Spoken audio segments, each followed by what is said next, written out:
Hi, I'm Dave Sobel, host of the Business of Tech podcast, here with an editorial and some perspective on this past week. I've been asked by some vendors how they should respond and help service providers now. I want to start with the way I look at companies and what it says to their communities and use that lens to give guidance. There are lessons here for service providers, vendors, and distributors alike. First, I want to give you some perspective on what I've seen in action so far and use my own model for that. I have a simple model for looking at companies. I call it the 3 L's: leadership, laggards, and lost your mind. Let's work from the bottom up, starting with lost your mind. I was on a webinar with a large publicly traded vendor where the recommendation was made to offer discounts, say 30%, to your best customers who ask for financial relief. In follow-up, when I directly asked the company if they were offering a corresponding discount program to help, their response mentioned the education, support, and guidance they were offering, but would not discuss the program. They did remind me about their free 90-day offer. For the record, their CEO made $8.7 million in 2018. The same CEO sold $800,000 in stock alone in 2019, while receiving more stock. Of this, the bulk of his compensation is in stock. We know this because it's a matter of public record. For some solution providers, these compensation numbers are leagues beyond their entire annual revenue, much less their actual take-home money. So remember, the motivation here is to protect the stock value. What is heard is they're willing to hide behind their partners to protect their own revenue because, to quote the same CEO from a video message released just the week before, they, quote, have grown through environments like this in the past. Remember that. They plan to grow in tough times. This is an example of being completely out of touch with reality, and certainly not conveying that you are going to feel the pain with them. You're just certainly out there on your own and you don't get it. That's what lost your mind means. Discounts are a universally terrible idea. They are, to quote my Killing It host Ryan Morris, a channel cancer. When a vendor suggests you give away your services for free, it's not just bad advice, it's universally dumb in any economy. Now, laggards. I do not mean this in the negative context, but more that they're not leading and they're playing it safe. The actual definition of a laggard is one who lags, and thus is not leading but following. That's okay. To be a leader, you need followers, and it's okay to be a follower. 2 examples here. A well-intentioned but misguided company started a social media campaign to raise donations within the community to build a fund for customers. On the surface, a well-intentioned move. But think about that. Let's ask the same people who were impacted by the virus to donate money? How does this make any sense to gather money from the companies that are struggling themselves? Even with matching, you're asking the sick to help the other sick.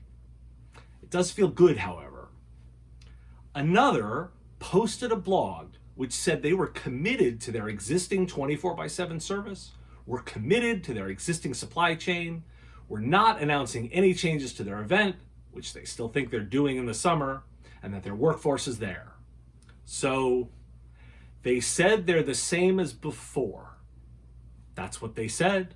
We're here, we're providing you the same service at the same price we did before, and our services are ready to go. It does say to reach out if there's something they can do. The first example is extremely well-intentioned, but very safe. There's no leadership here, and it's a feel-good activity to donate money and offer warm sentiment. That's why it's a laggard. It's a safe move, and it feels good, and there's nothing wrong with that. But let's not mistake that for leadership. The second example is as safe as you can play it. We're here, we're the same as before, we aren't going out of our way to help you, but if you need us, call us. This is very safe, but it isn't very proactive. If they talk about the relationship as a partnership, you should seriously ask yourself what they mean by that. Finally, leadership. These I will name because my examples are quite strong. First, distribution in general. And I'll name Ingram Micro specifically, but please know I think highly of all of them right now. I've been very critical of distribution in the past, but they have shown real leadership during the current situation.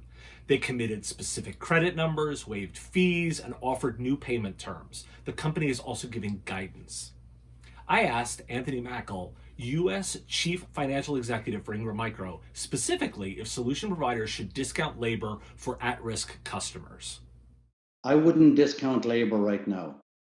It's a move you'll not be able to maintain or sustain in the future.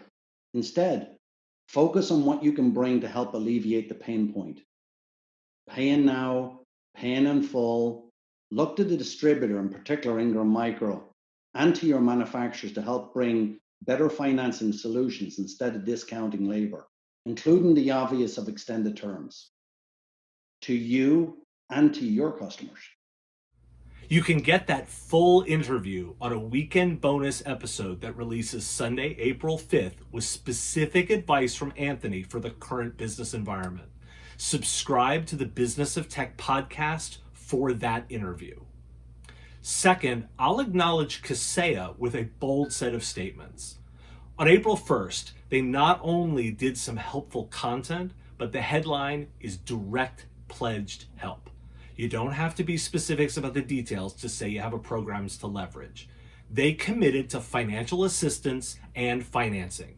They named an actual number with the program and one that is proportional to their size. HP announced their program on April 2nd. These are leadership. This is committing and taking a risk and being specific about what you're doing, and it involves sacrifice on your part. Kudos to them. Really.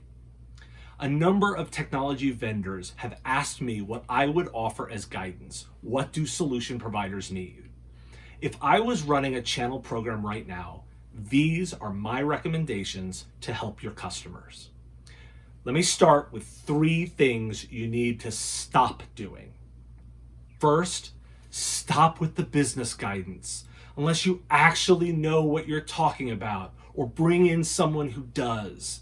There are too many offering advice that have never owned a business, have no experience running a business, and obviously came from the marketing group and are not qualified to offer business guidance.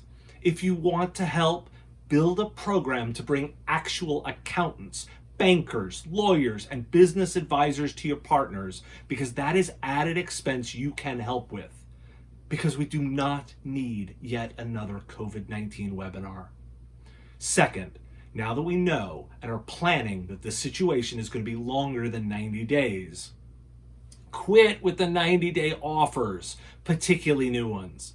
If you have one out there, reevaluate it, because the time frame isn't 90 days anymore. Onboarding a new piece of software is expensive, and in 90 days, offloading these trials is more work, and the uncertainty of the time frame is now the problem. Third, don't update your products unless it's for security reasons if you can avoid it. Change is not good right now. We need stability. Now, what to do? Start by recognizing there is a massive disparity between your business and theirs. A software business can run at 80% gross profit and 20 or more % net. A services business will run at 50% gross profit and likely run at 10% or less in net. 25% of solution providers were break even or losing money before this started, yet paying you. You have a lot more financial wiggle room than they do. Think of yourself as the mortgage company. You've been saying for years that your customers live in your software. Well, you hold the mortgage on their homes. Take guidance from the way the mortgage companies are responding. They have waived fees.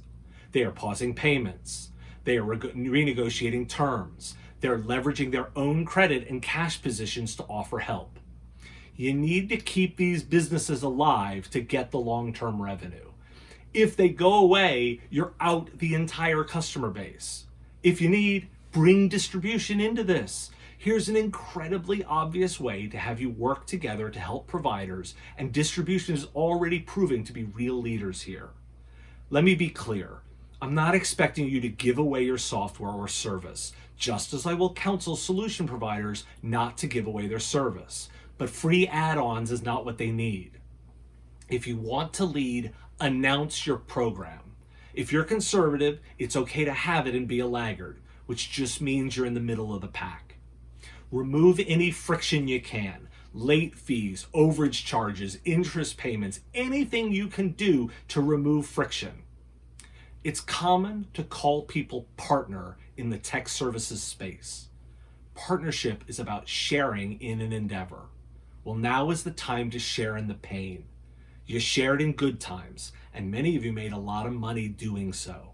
Well, if you're not sharing in that pain now, you're not really a partner. And my warning is that people will remember. There will be a shakeup on the other side of this. What side of history do you want to be on? Solution providers, if you think I'm right, you can share this video to your vendors. If you think I'm wrong or have other ideas, use the comments section below. Seriously, I don't have all the answers, but I'll compile the list of ideas and give it to them. One of the lessons for solution providers should be to examine how a company is funded. Companies that still have autonomy, flexibility, and spare cash are capable of more generosity. Those dominated by shareholder earnings have less flexibility. I've been asked how I make money. My business depends specifically on you, technology services companies, as an audience valuing my content. That has two specific support models. First, you can support me directly at patreon.com/mspradio. There's a link in the description here. If I bring some value into your business, you can directly reward that. Right now, anyone who supports me can ask a question and I will answer in a private video just for you. Additionally, you can support by being the audience. That means subscribing to my podcast, The Business of Tech, on whatever platform you listen to podcasts. You can like and subscribe to my channel on YouTube as well. I'm cutting out the middlemen, which also means you know my motivation. I want as many of my audience members to survive and eventually thrive. Thank you for listening. Share this with anyone you think is needed. I'm available at dave@mspradio.com. If you have any questions, you can follow me on Patreon and you can ask me anything you need. Thanks for listening.